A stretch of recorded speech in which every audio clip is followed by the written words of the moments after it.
Muy bien, y avanzando un poquito con respecto a nariz, senos paranasales, me toca hablarles sobre patología nasal, ¿no? Las famosas rinosinusitis, conocidas como sinusitis, tanto agudas y crónicas, y terminamos en esta clase hablando sobre tumores nasosinusales. Yo soy la doctora Mónica Hidalgo, soy médico otorrino del Hospital Loaiza, donde vemos las patologías más importantes y centro de referencia de muchas enfermedades de otorrino a nivel nacional. Hospital Loaiza. Muy bien, vamos a comenzar hablando un poquito sobre la anatomía nasal. Ustedes saben, el otorrino se encarga de ver el oído, la garganta, bueno, pero es importante que una persona que lleva la clase de otorrino sepa de la anatomía nasal y tenga en cuenta la anatomía para poder entender la fisiología y posteriormente la patología. Veamos. Este es un corte sagital donde estamos viendo el lado derecho del paciente, ¿no? Se le ha quitado el tabique aquí y estoy viendo la pared lateral de la nariz, ¿sí? Esta pared lateral de la nariz me va a marcar en forma muy notoria, ¿no? Unas estructuras grandes, ¿no? Y sobresalientes, conocidas como cornetes, ¿cierto? Esos cornetes, vemos un cornete inferior, medio, superior, y un grupo de pacientes va a tener un cuarto cornete. Pero lo normal es que tengamos 3 cornetes, un cornete inferior, un medio y un superior. Esos cornetes son una especie de son unos elementos que contienen estructuras parecidas a unas almohadillas que se encuentran dentro de la nariz y que van a tener varias funciones, entre ellas el fenómeno de turbulencia. Acá estamos viendo los cornetes, ¿veo? El cornete inferior, cornete medio. Ese fenómeno de turbulencia consiste en que el aire que inspiramos no entre directo por la nariz, sino que vaya haciendo ciertas curvaturas gracias a los cornetes. Las curvaturas van a generar que el aire vaya más lento y que pueda calentarse. Por lo tanto, los cornetes van a permitir que respiremos aire calientito, ¿sí? Bien, vemos también estructuras muy cercanas a los cornetes, como por ejemplo aquí el piso de la nariz, ¿no? Que también es el paladar duro, y vemos el techo de la nariz. En este techo de la nariz vamos a encontrar un nervio muy importante, primer par craneal, que nos da la sensibilidad olfatoria. ¿Quién es? Es el nervio olfatorio, ¿sí? Nervio olfatorio cuyos haces van a encontrarse en el techo de la nariz. Muy bien, vemos también esas estructuras huecas que están alrededor de la nariz, conocidas como senos paranasales, ¿sí? Vemos un seno frontal, un seno esfenoidal, por aquí estarían las celdillas etmoidales o senos etmoidales, y acá al costado el seno maxilar, que lo vamos a ver en un corte coronal. Y una estructura súper importante, muy importante que habíamos hablado en la clase de oído medio, es la famosa trompa de Eustaquio, que si nosotros vemos comunica la nariz con el oído medio, ¿sí? Cualquier patología de nariz afecta la trompa de Eustaquio y por ende se afecta el oído medio.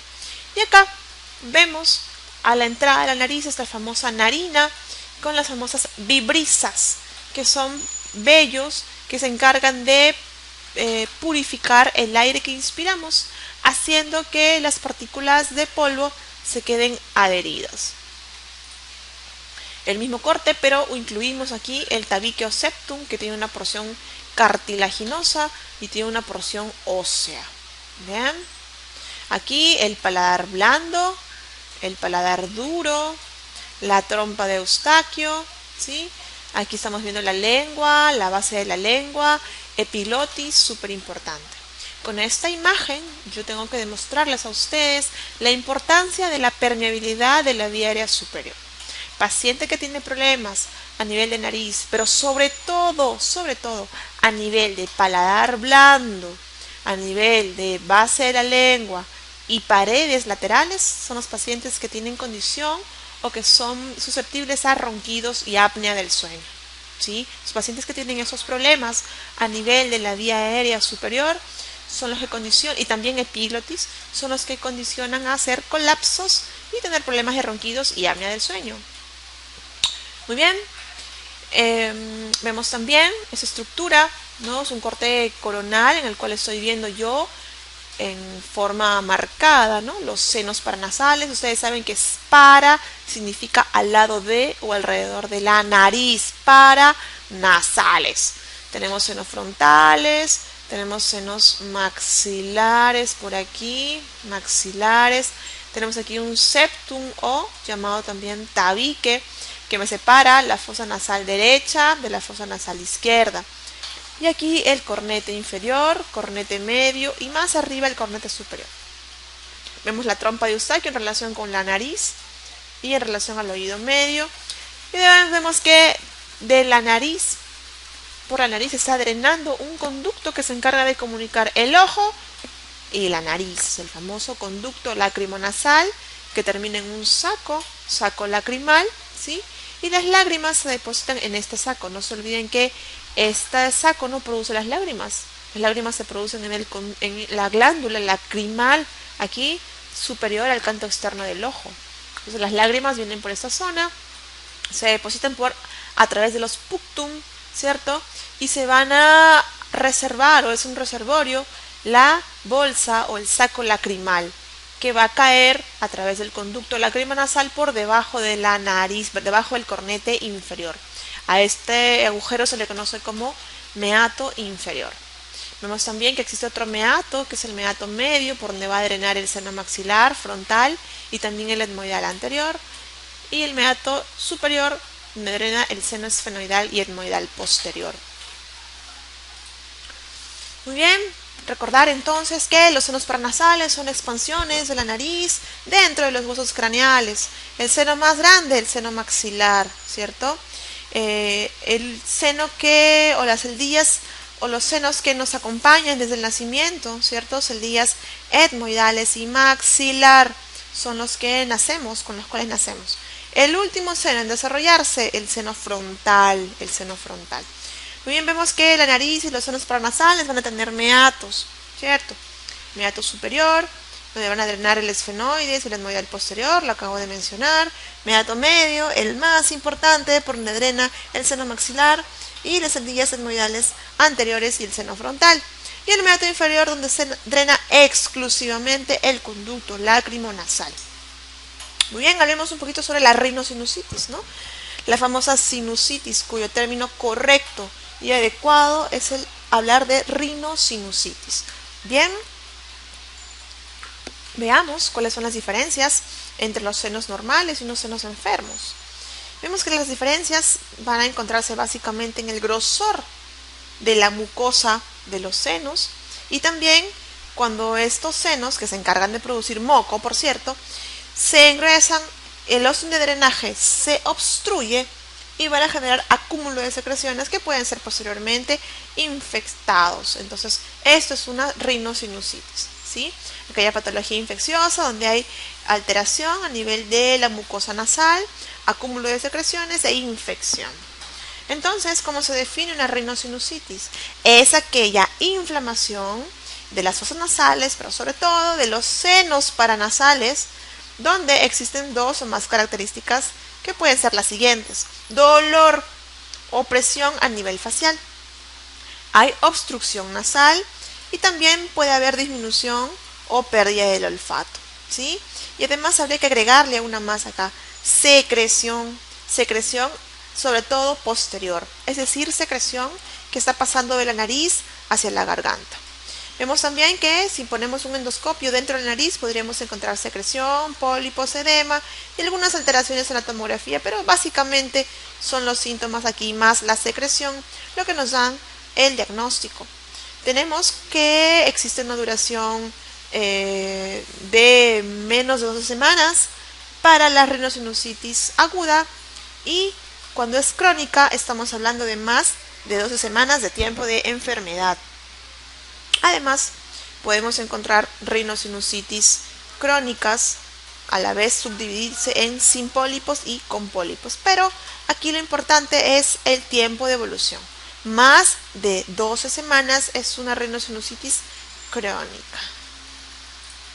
Muy bien, condiciones que predisponen a la rinosinusitis: Fácil, la condición más importante, la condición que nos conlleva a pensar que es un cuadro sinusal, es el antecedente de haber tenido una infección respiratoria alta previa. Es decir, cuando nos decían nuestras personas adultos mayores, de repente una tía o un abuelito, te dio sinusitis, es que tuviste una gripe mal curada, pues algo de razón tienen, ¿cierto? Haber tenido una faringitis aguda o una rinofaringitis pueden condicionarnos a sinusitis. Algunos factores como por ejemplo las rinitis alérgicas, como por ejemplo algunas anomalías anatómicas, ¿sí? Variantes como tabiques desviado, conchas bulosas, hipertrofia de cornetes, todas aquellas patologías anatómicas nasales nos pueden conllevar a cuadros sinusales. ¿Qué más vemos? Vemos también que algunas enfermedades sistémicas como la fibrosis quística, Cartagener, Jung, donde hay alteración del movimiento ciliar de las células respiratorias de la mucosa nasal, pueden conllevar también a cuadros sinusales, algunos déficits inmunitarios, VIH, ¿no? Y patologías diversas. Pero entre ellas la más importante es el antecedente de haber tenido un cuadro respiratorio alto. Vemos que en la rinosinusitis aguda existe la patogenia que se comparte con las otitis. Se comparten y es lo mismo, ¿sí? Estreptococcus pneumoniae a la cabeza, Haemophilus influenza y Moraxella catarrhalis. Son los gérmenes que pueden conllevarnos a una rinosinusitis, ¿sí? La clínica es el dolor y la afectación de acuerdo al seno afectado. Si tenemos el seno maxilar, pues evidentemente tendremos un dolor maxilar que puede irradiarse hacia uno de los dientes, generalmente los premolares, ¿no? Si el cuadro es frontal, tendremos evidentemente dolor frontal. Si tenemos un cuadro de sinusitis etmoidal, el dolor va a ser entre ambos ojos. Y si tenemos un cuadro esfenoidal, tendremos dolor a nivel del vértex, ¿no? La parte más alta del cráneo, ¿sí? Muy bien. El diagnóstico se hace con una buena historia clínica y datos exploratorios. Hay que tener examen físico del paciente, examinando al paciente, revisando, mirando, ¿no? Haciendo percusión, haciendo palpación de las zonas de los senos, ¿no? A nivel de cada seno. El tratamiento se va a basar en darle antibióticos a los pacientes, ¿no? Y corregir algunos factores predisponentes. Además, vasoconstrictores, esteroides tópicos, analgésicos, ¿no? Sobre todo penicilinas, siempre penicilinas para los cuadros sinusales. Tenemos aquí amoxicilina, amoxiclavulánico como antibióticos de fondo. Vemos que este cuadro es un algoritmo propuesto por la Academia Americana de Otorrino, en la cual es muy sencillo. Si el paciente tiene síntomas sugestivos de rinosinusitis, pues fácil, hacemos una evaluación, un examen físico, una buena historia clínica del paciente y podríamos o no considerar una endoscopía, ¿no? Vamos, ¿sospechamos de rinosinusitis aguda? Sí. ¿Qué hacemos? Antes, la Academia Americana de Otorrino recomendaba solicitarle un estudio de imágenes, una radiografía o una tomografía. Sin embargo, la misma Academia Americana de Otorrino retiró el criterio de pedir una radiografía a los pacientes con sinusitis hace más o menos unos 4 años. Lo que se hace ahora es, ante la sospecha clínica, le damos tratamiento. ¿Con qué? Con antibióticos que les he mencionado, una penicilina, amox o amoxiclavulánico, y considerar algunas medidas adjuntas, como por ejemplo usar corticoides vía oral o corticoides intranasales, fluidificantes y sobre todo los lavados nasales. Una vez que tenemos el tratamiento bien dado, si el paciente tiene éxito, pues podemos hacerle seguimiento para considerar, ¿no? O buscar algún factor de riesgo. Sin embargo, si el paciente no se mejora, es recién en este momento donde, aparte de cambiarle de antibiótico o extender el tratamiento antibiótico, consideramos una tomografía, un estudio tomográfico, ¿sí? Un estudio de tomografía de senos paranasales sin contraste. Y ya una vez que tengamos el tratamiento ante eso y no ha mejorado el paciente, pues considerar recién la posibilidad de cirugía, ¿sí? Entonces es así como debemos tratar o como tenemos que tener en cuenta el algoritmo de tratamiento de rinosinusitis. Y hablando de imágenes, recordar un poquito sobre radiografías en otorrinolaringología que siempre suelen preguntar y hay que tener en cuenta. Tenemos la radiografía de Kabum para hacer el diagnóstico de hipertrofia de adenoides. Tenemos la radiografía de Waters y de Caldwell para senos paranasales. Vemos que Waters me va a permitir evaluar muy bien el seno maxilar y Caldwell me permite evaluar el seno frontal y el seno etmoidal, ¿sí? Tenemos radiografía de Hertz para base de cráneo, Town para mastoides que casi no se utilizan, y esta que es súper importante, la radiografía de huesos propios nasales, ¿sí? Huesos propios nasales que me permite hacer diagnóstico de fracturas nasales. Muy bien. Esta es una radiografía de Waters, donde yo puedo ver aquí la pirámide nasal, estoy viendo el tabique, hay una pequeña desviación del tabique y vemos claramente la cavidad, ¿no?, conocida como seno maxilar derecho, seno maxilar izquierdo, en la cual yo tengo que buscar que esté libre, que esté radiolúcido, color negruzco, ¿cierto? Porque los senos son cavidades huecas. En el lado izquierdo lo estoy viendo, pero en el lado derecho no. Aquí estoy viendo más bien opacidad, un nivel que está ocupando el seno maxilar derecho. Pues bien, les cuento que la radiografía antes era muy utilizada para hacer diagnóstico de rinosinusitis.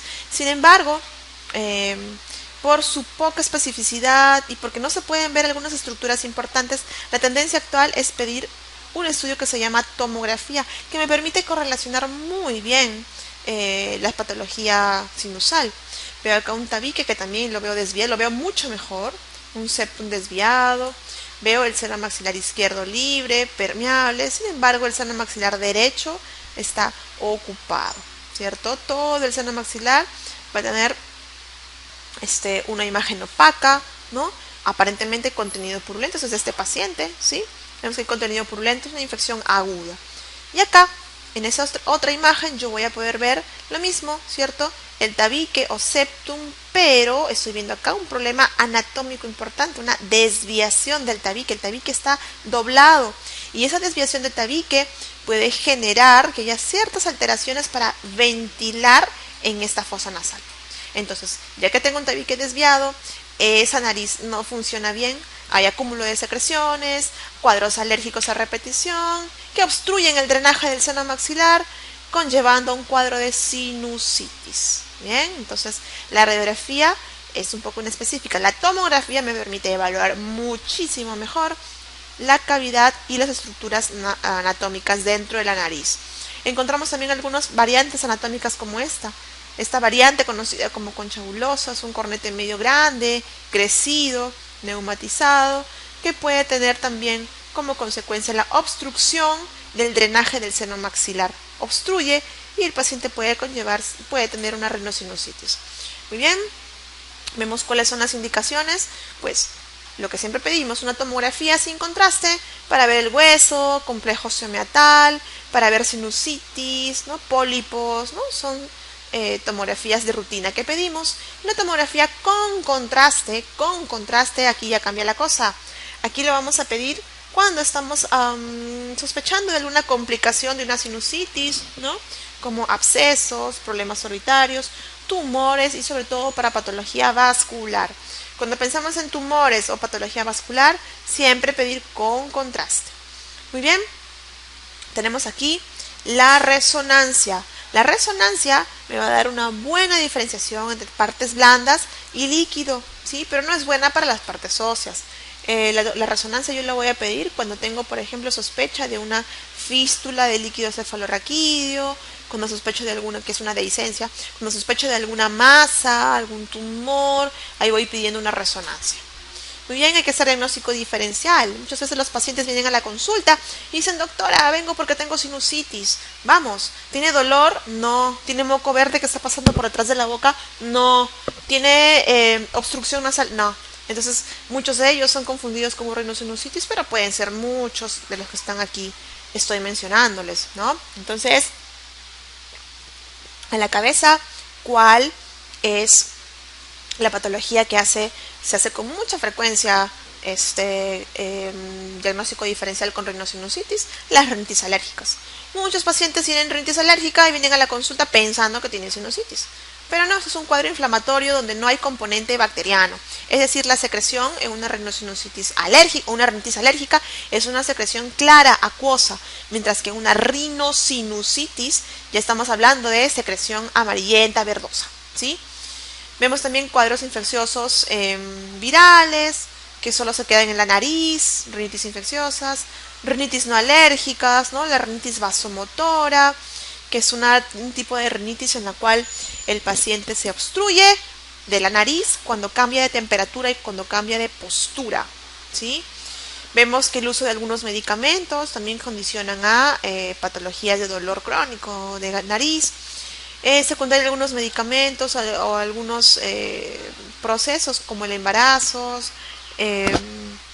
etcétera. Muy bien, tenemos las complicaciones de la rinosinusitis. Vemos que dentro de las complicaciones tenemos los conocidos como abscesos, ¿cierto? Abscesos rinogénicos como absceso epidural, absceso subdural, ¿no? Y en el cual, como todo absceso, requiere tratamiento quirúrgico y drenaje quirúrgico y antibióticos, ¿sí? Vemos también que el paciente puede tener meningitis, hacer cuadros meningios y, ¿por qué no?, terminan haciendo trombosis del seno cavernoso, el cual genera muy alta letalidad con secuelas como la ceguera, ¿sí? Muy bien, tenemos también complicaciones dentro de los inmunodeprimidos, como por ejemplo los diabéticos, ¿sí? Pacientes diabéticos que están descompensados o pacientes inmunodeprimidos que reciben tratamiento con quimioterapia. Estos pacientes pueden hacer cuadros graves, de grave y de rápida instalación, ¿sí? Estos pacientes pueden tener en 48 horas un proceso destructivo tan grande, conocida como pansinusitis, donde hay compromiso óseo, ¿sí? Estos pacientes van a hacer una úlcera necrótica en el paladar duro, se le conoce como mucormicosis. Entonces la mucormicosis es una complicación en pacientes diabéticos inmunodeprimidos que tienen una úlcera necrótica a nivel del paladar duro. Muy bien. Y la otra complicación son las complicaciones orbitarias, ¿cierto? En donde principalmente se presentan en los pacientes que hacen sinusitis etmoidal. Los que hacen sinusitis etmoidal a través de la lámina papirácea, el paciente puede tener afectación del globo ocular. Fíjense aquí, tenemos aquí una nariz, ¿cierto? El lado derecho. Yo estoy viendo aquí las celdillas etmoidales anteriores, etmoidales posteriores, y veo que esa lámina que me separa las etmoides de la cámara orbitaria es la lámina papirácea, que a veces es tan delgadita que puede tener dehiscencias y el compromiso hacia la cámara orbitaria es muy rápido, ¿sí? Tenemos acá una clasificación de las complicaciones desde las más sencillas, que son las celulitis preceptales, hasta las trombosis del seno cavernoso, ¿sí? Esto es la celulitis preceptal, celulitis orbitaria, abscesos, termina en una trombosis del seno cavernoso. La clasificación de Chandler para las complicaciones orbitarias, ¿sí? Muy importante. Hay que hacer diagnóstico diferencial con algunos tumores, entrar a la sala de operaciones, hay que limpiar y quitar toda esa lámina papirácea para evitar que el nervio sea comprometido. El nervio óptico es muy susceptible a este tipo de lesiones por compresión y podemos hacer una neuropatía producto de esta compresión. Miren ese niño, un niño preescolar que probablemente por un cuadro de sinusitis etmoidal tuvo compromiso de la lámina papirácea con la afectación del globo ocular, ¿sí? Este caso sería un caso de absceso superior o absceso orbitario, ¿sí? Muy bien. Otro señor, paciente diabético, que hizo un absceso también a través del compromiso de la lámina papirácea, hizo un absceso orbitario y ese paciente tuvo un muy mal pronóstico, ¿sí? Una complicación. Muy bien, en conclusión, tenemos que las rinosinusitis agudas duran menos de 12 semanas y las crónicas más de 12 semanas. Vemos que los gérmenes en el cuadro agudo son el Streptococcus pneumoniae, el Haemophilus influenza y la Moraxella catarrhalis, ¿no? El tratamiento tiene que ser con penicilinas mínimo por 14 días. Penicilinas, un corticoide vía oral o vía tópica es muy bueno. Mientras que los pacientes que tienen cuadros crónicos son aquellos pacientes que tienen más de 12 semanas de evolución, donde los gérmenes aquí ya cambian. Acá estamos hablando de Pseudomonas, anaerobios y estafilococos, ¿sí? Tratamiento acá, quinolonas y cirugías. Quinolonas y cirugías. Nunca se olviden, el seno más afectado en los niños es el seno etmoidal.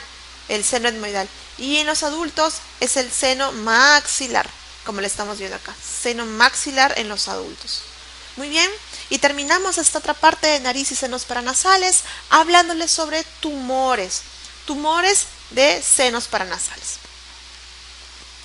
Vemos que a la cabeza los tumores de senos paranasales más frecuentes, que son los que siempre suelen preguntar en algunos exámenes, sobre todo de residentado, exámenes importantes, son los pólipos nasales.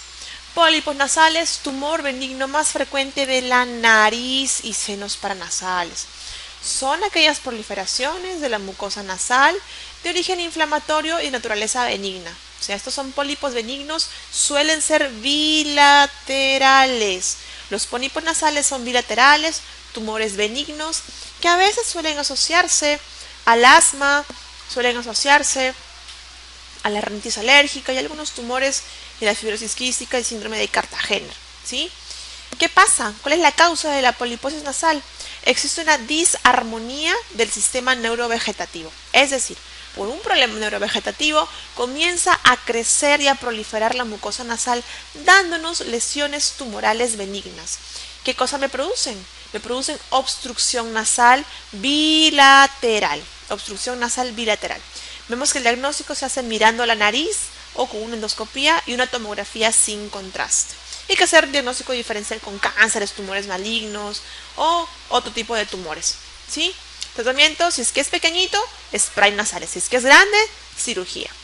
Y hay que recordar siempre que la triada de pólipos nasales, asma y alergia a la aspirina me puede dar una triada conocida como triada de Widal o triada de ASA o triada de Sampler.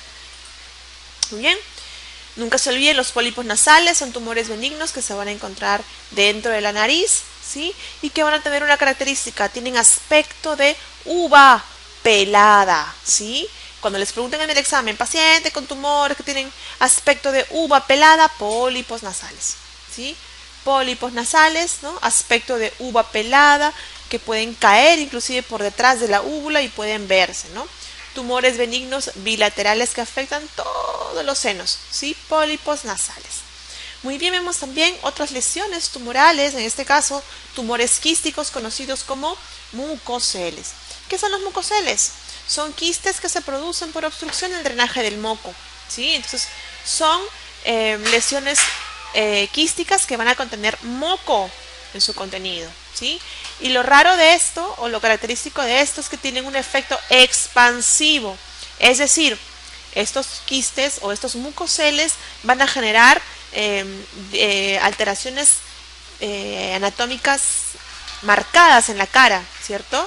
Van a generar alteraciones estéticas muy, muy notorias, ¿sí? ¿Dónde se suelen localizar? Suelen localizarse generalmente a nivel de etmoides y se pueden diagnosticar con tomografía y también hay que hacer diagnóstico diferencial con algunos tumores importantes, ¿no? Que producen desplazamiento de la cara, ¿sí? Vemos aquí, es una paciente mía del hospital que vino con anteojos. Cuando se quitó los anteojos pude notar esta imagen, ¿no? Esta deformación marcada, un desplazamiento hacia afuera y hacia adelante del globo ocular, ¿no? Una chica joven, 22 años, que tenía como diagnóstico un mucocele frontoetmoidal, ¿sí? Que lo estamos viendo en esta imagen, un mucocele, ¿sí? Muy bien, tenemos otros tumores, como por ejemplo los papilomas, ¿no? Tenemos los condromas, las displasias fibrosas, que son tumores pequeños, no tan frecuentes. Sin embargo, existen los tumores llamados también tumores intermedios, y aquí sí hay que ser muy, muy, muy delicado, ¿no? Con esto. El tumor naturaleza intermedia, es decir, que son benignos pero pueden malignizar. Estoy hablando del papiloma invertido. Tumor unilateral que se puede encontrar dentro de la nariz, ¿no? Hay que hacer diagnóstico diferencial con los pólipos nasales precisamente, que es de lento crecimiento, generalmente en varones, 50 años, pero con el tiempo puede malignizarse hacia un carcinoma epidermoide, ¿sí? ¿Qué hay que hacer con esos tumores? Esos tumores hay que extirparlos con grandes márgenes porque pueden recidivar y recidivan con un cáncer. Y tenemos este otro que es el neuroblastoma olfatorio, tumor de jóvenes que produce una lesión a nivel de la nariz que genera epistaxis y obstrucción y que tiene que ser tratado con cirugía, radioterapia y quimioterapia. Así es el neuroblastoma olfatorio. Y finalmente los tumores malignos, ¿no? Que tenemos como antecedente de importancia aquellos pacientes que trabajan con níquel, aquellos pacientes que trabajan con asbesto, aquellos pacientes que trabajan con madera, acerrín, ¿no? Son factores de riesgo para los tumores malignos nasosinusales. Tenemos a la cabeza el carcinoma epidermoides, el más frecuente, tumor más frecuente que afecta la nariz y senos paranasales. También vemos los adenocarcinomas, que no son tan frecuentes, carcinomas adenoides, melanomas y sí, los linfomas, ¿sí? Los linfomas, que son el linfoma no Hodgkin, ¿no? Que afectan a adultos y jóvenes. Entonces, en nariz y senos paranasales, carcinoma epidermoide, linfoma y algunos adenocarcinomas que no son tan frecuentes, pero hay que tenerlos en cuenta, ¿sí? Tumores malignos me van a producir en general obstrucción nasal, rinorrea sanguinolenta, es decir, rinorrea amarillenta con rasgos de sangre. Eso no es normal y eso no es benigno. A veces pueden producir sangrado, dolor y las manifestaciones van de acuerdo a cómo se extiende el tumor. Vemos que el seno más frecuente es el seno maxilar, donde asiento de cáncer es seno maxilar, seno que más se infecta, seno maxilar. El diagnóstico es un diagnóstico tardío. ¿Por qué? Porque el paciente viene a la consulta cuando ya está muy avanzado, ¿sí? Y los senos no me dan síntomas, ¿sí? Ya cuando viene el paciente es porque ya está muy avanzado.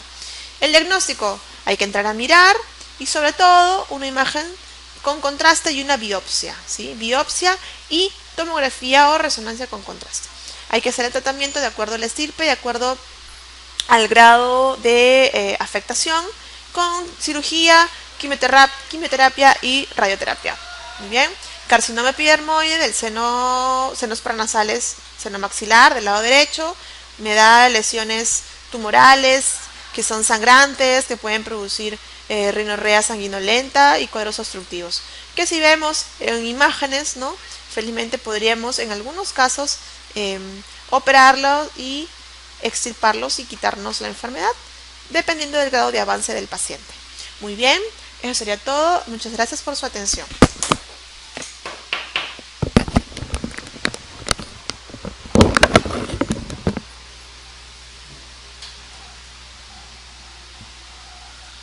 Ya está. Listo.